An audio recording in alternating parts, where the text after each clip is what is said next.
Hello everyone, it's Milkujan. Today I am going to read S3 3067 Eggs for Breakfast by Phil Cummins.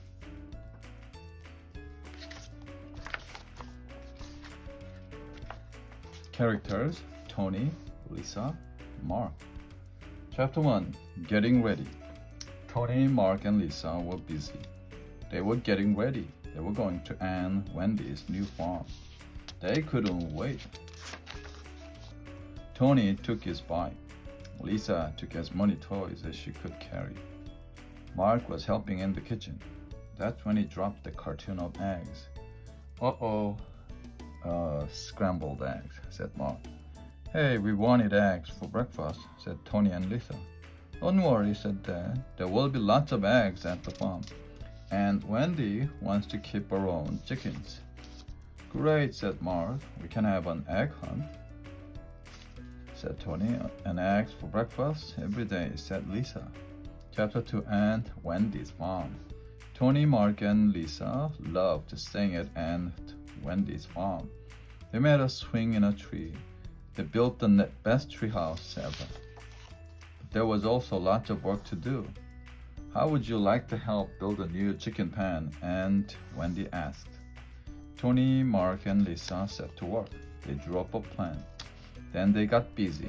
The chickens will love this pan, said Mark, as he measured the ground. We'll have heaps of eggs, said Lisa, as she laid out pieces of wood. I like mine scrambled, said Tony, as he carefully hammered in nails. The next day, the kids and Aunt Wendy went to buy the chickens.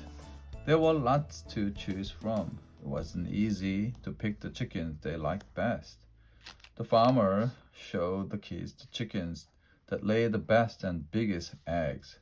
They chose 4 chickens each. That'll be enough to start with, said Aunt Wendy. We'll have plenty of eggs. Chapter 3: The New Pan. The chickens liked their new home. They scratched in the dust. They ate the grain. Will we have eggs in the morning? Asked Tony. Well, the weather has been warm, said Dad. Warm weather is good for egg laying. I'm having eggs for breakfast, said Mark. Me too, said Lisa.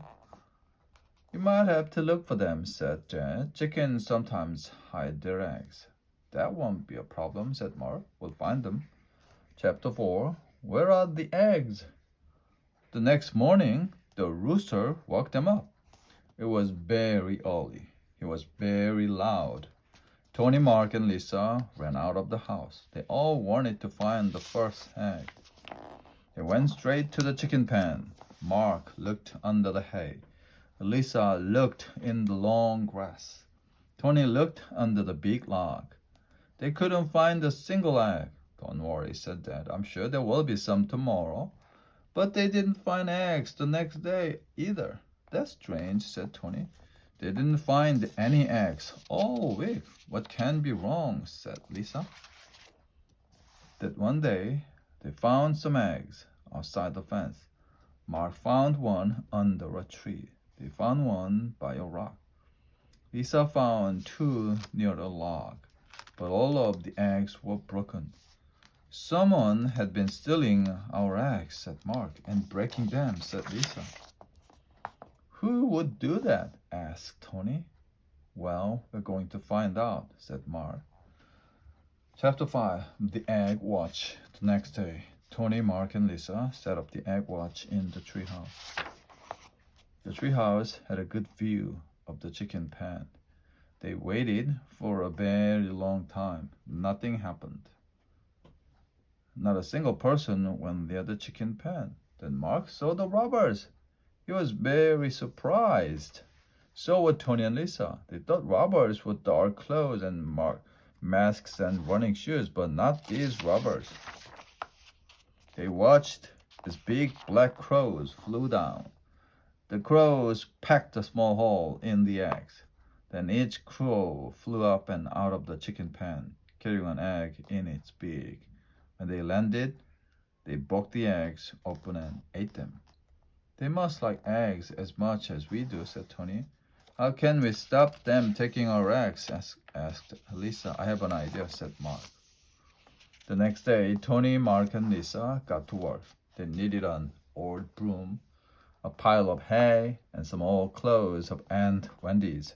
When they finished, they stewed the scarecrow in the chicken pen. They climbed up into the treehouse to watch. The scarecrow didn't look scary to them. It looked like Aunt Wendy. But it must have scared the crows. They were staying away. I wonder how many eggs we will have tomorrow, said Lisa. I like mine scrambled. The end.